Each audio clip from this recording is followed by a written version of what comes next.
Welcome to my tutoring session in chemistry. The current video is part 1 of the 7-part series in HPLC. I'll begin the video with comparison between the conventional column chromatography to that of the HPLC technique. This will be followed by introduction to HPLC with a brief note on normal phase versus reverse phase HPLC and the principle involved in chromatographic separation by HPLC, that is adsorption. Now, before I get on with the explanation about the HPLC technique, I would like to give a brief introduction about the column chromatographic separation technique. The reason being, the design of the HPLC separation technique is based on the conventional column chromatography. Now, in the conventional column chromatography, the given sample mixture is separated into individual components using a stationary phase and a mobile phase. Now, stationary phase is the silica gel slurry that is filled inside the glass column, while the mobile phase flows down the column assisted by gravity.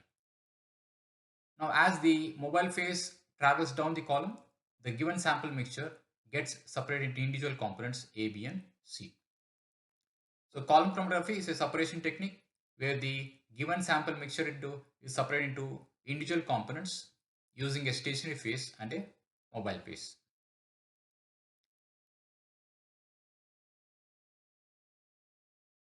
Now, the silica particle size is large. It is around 60 to 200 microns. And talking about the dimension of the column, the length of the column ranges from 0.5 to 5 meters, while the interdiameter of the column ranges between 0.5 to 5 centimeters. Now, when you are carrying out separation by column chromatography, you select a glass column of suitable dimension as per the requirement and fill the glass column with stationary phase of silica gel slurry and fill the column with the mobile phase, and make sure the level of the solvent in the column is slightly above the level of the slurry in the column. If the level of the solvent goes down the silica gel layer, it leads to drying of the silica gel, and gradually the moisture from the atmosphere will be absorbed, air bubbles will be entrapped, and that will ultimately lead to cracking of the column, and this will result in a bad separation. So always make sure that the level of the solvent in the column is slightly above the level of slurry, that is silica gel slurry. Now the sample mixture is introduced at the top of the column over the silica gel slurry, and as the solvent front flows down the column, the given sample mixture gets separated into individual components A, B, and C, highlighted in different colors based on their relative affinities towards the stationary phase, that is silica gel. So the principle of separation is adsorption. Now the component that is having a lesser affinity towards the stationary phase, that is silica gel slurry,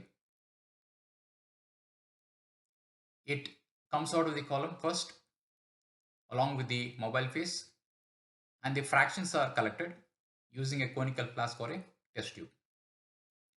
So the component that is coming out of the column, it has lesser affinity towards the stationary phase, while the components that are coming out of the column at a later time has a stronger affinity towards the stationary phase, because of their strong binding towards the stationary phase, because the components are strongly adsorbed. So much about the column chromatographic technique. Now in case of HPLC technique, the principle of separation is one and the same, that is adsorption, but the dimension of the HPLC column is smaller as compared to that of the conventional column chromatography. At an average, the length of the column, HPLC column, is around 15 centimeters, and the internal diameter, it's around 5 millimeters at an average. And the dimension of the column, it changes with the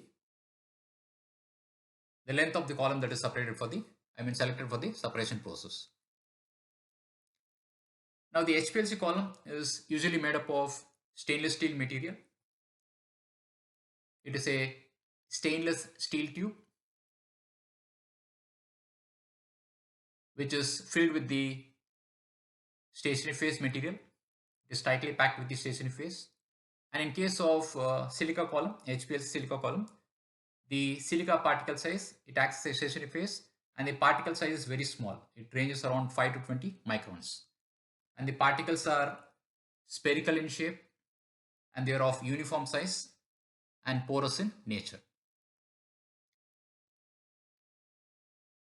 So two important contrasting features between a HPLC column and the conventional column. One is the dimension of the column. So column is large in case of column chromatography, while in case of HPLC, the column is very small. And in case of conventional column, particle size is larger. It's very big, while in case of HPLC, the particle size is very small. Now here's an workflow.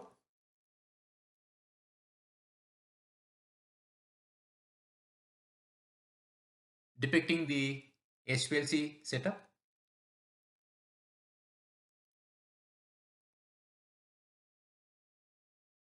Now the solvent from the reservoir is pumped into the column with the help of high pressure pump. So the high pressure pump, it delivers the solvent from the reservoir onto the column. A pulse dampener is located between the high pressure pump and the HPLC column. The functional role of a pulse dampener is to dampen the pressure fluctuations due to the high pressure pump. The pulse dampener, it smoothens the pressure fluctuations and makes sure that the solvent from the reservoir flows into the column with a precise and controlled flow rate. It maintains a constant flow rate.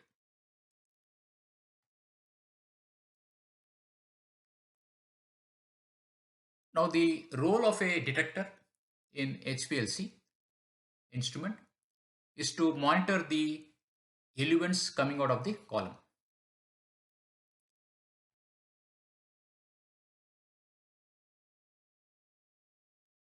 Now the eluent that is coming out of the column, that is the mobile phase that is eluting out of the column, it follows a path and it falls in between the UV lamp and the detector. So as the mobile phase elutes out of the column, the radiation from the UV lamp, it passes through the mobile phase, and that radiation falls on the detector, and you get a baseline. So a baseline is recorded. Now let's try and inject a sample mixture into the column. Now the sample mixture that we are injecting is made up of three components of varying polarity, highlighted in red, blue and green, labeled as A, B and C. Now the relative speed at which the components of the sample mixture that flow into the mobile phase in the column during the separation process, it depends on the relative affinities towards the stationary phase. So the component with greater affinity towards the stationary phase is retained for a longer period of time, which is highlighted in green, while the molecule which has weaker affinity towards the stationary phase, it travels at a faster rate, highlighted as a red molecule. And the red molecule, because of its weaker affinity, it travels with the mobile phase and comes out of the column first. So it is eluted first. And as the highly polar red molecule, as it elutes the column, and when it comes and falls in the path between the UV lamp and the detector, the molecule, that is the red molecule here, which is coming out of the column first, it absorbs the radiation given by the UV lamp, and when the molecule absorbs the radiation given by the UV lamp, the detector immediately it senses this signal, it generates a electrical signal that is amplified and recorded, and this signal is seen as a chromatogram, which is a plot of retention time on x-axis against concentration or absorbance on the y-axis. So the polar molecule is eluting out of the column first, and hence we see a peak. You observe a peak for the polar molecule, which is highlighted in red. This is followed by a blue peak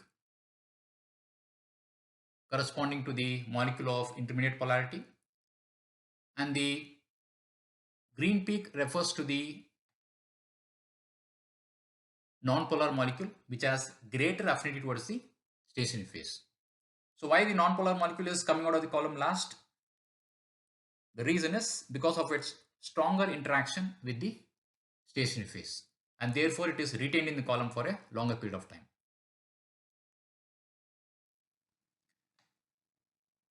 Now here's a table depicting the contrasting features between a conventional column and a HPLC column.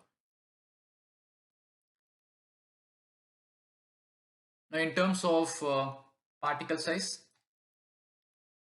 the stationary phase in a conventional column, the particle size is very large. It is around 60 to 200 microns, while in case of HPLC column, the stationary phase particle size is very small. It ranges around 5 to 20 microns. And in terms of dimension, the column size is large in case of conventional column and is generally made up of glass material, while the column size in case of HPLC, it is very small and it is usually made up of stainless steel material. The operating pressure of conventional column is very low. It is less than 300 psi, while the operating pressure in case of HPLC column is very high. It is somewhere in the range between 500 to 8000 psi. Now, why the operating pressure is so high in case of HPLC column? Now, there are three factors that is contributing towards the high operating pressure in case of HPLC. That is the dimension of the column. The column is very narrow. It is very small and very narrow. And the particle size of the stationary phase is very small. It ranges around 5 to 20 microns.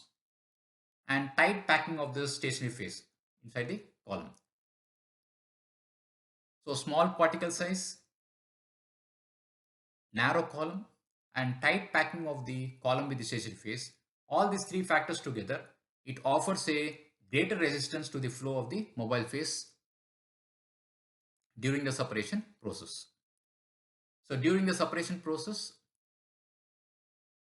a high pressured solvent, it flows through the column.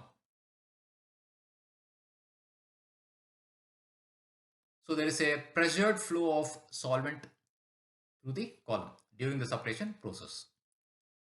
And this is aided by the high pressure pump. So the role or function of a high pressure pump is to deliver the solvent from the reservoir onto the column. And this is possible only when a high pressure is maintained.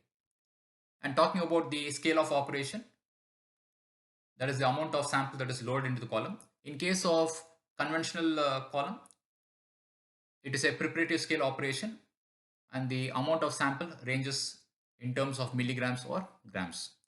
While in case of HPLC column, you can carry out both preparative as well as analytical scale operation. So preparative scale will be in milligrams, while the analytical scale operation will be in terms of micrograms.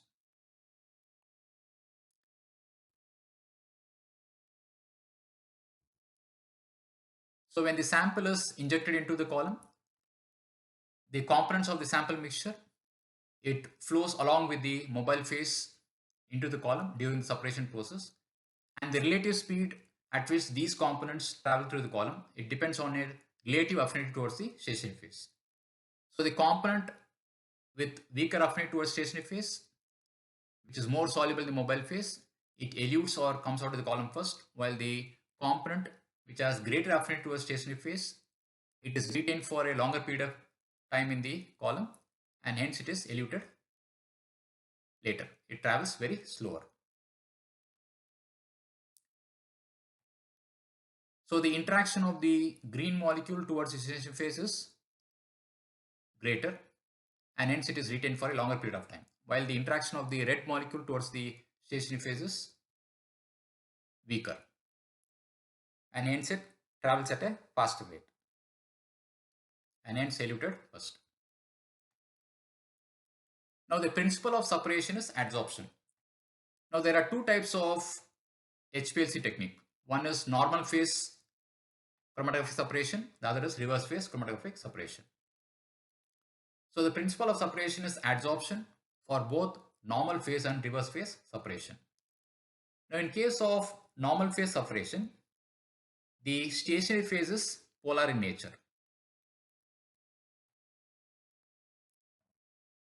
Now stationary phase is polar.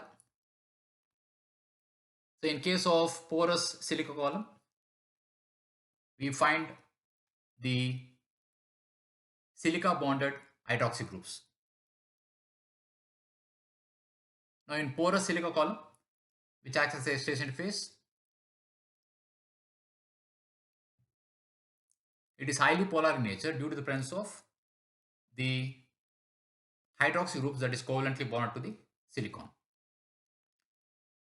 which acts as a stationary phase. Now in case of reverse phase, it's just the opposite. The stationary phase becomes non-polar. Now the reason for non-polar nature of the stationary phase is because of the chemical nature. Now there are two types of columns that are commonly employed in HPLC for the reverse phase technique. One is the C8 column, other is the C18 column. Now C8 column is a silica bonded octyl group, while C18 column is silica bonded octadecyl group. Now what is the significance of this number 8 and 18? Now in case of C8 column, which is a silica bonded octyl group, you find 8 carbon chain, aliphatic chain, that is chemically bonded to the silicon. So that number 8 represents the number of carbon atoms in the carbon chain, aliphatic chain, which is lipophilic in nature. While in case of C18 column, you find 18 carbon chain, aliphatic chain, that is covalently bonded to silicon. So these numbers, the significance of these numbers is the number of carbon chain, that is number of carbons in the aliphatic non-polar chain. Now the C18 column is more hydrophobic, more non-polar as compared to the C8 column because of the more number of carbon atoms in the aliphatic chain.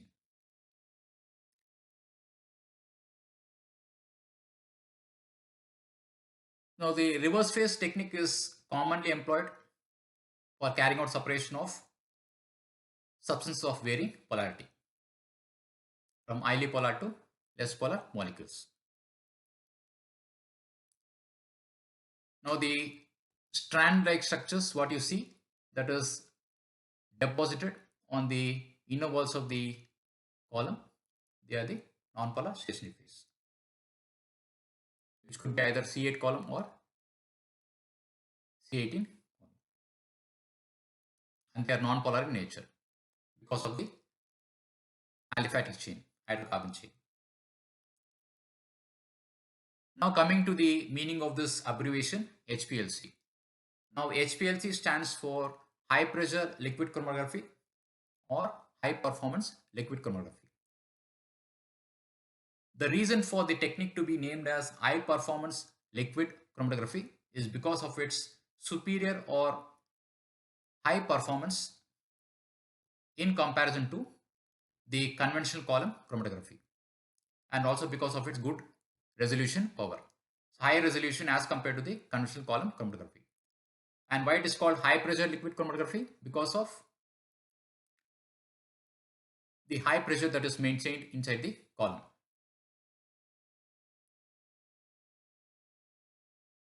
There is a pressurized flow of the mobile phase inside the column, and hence the name high pressure liquid chromatography. And operating pressure is usually around 500 to 8000 psi. Thank you so much for watching my video. I hope you enjoyed it, and I'll meet you in my next interesting tutoring session.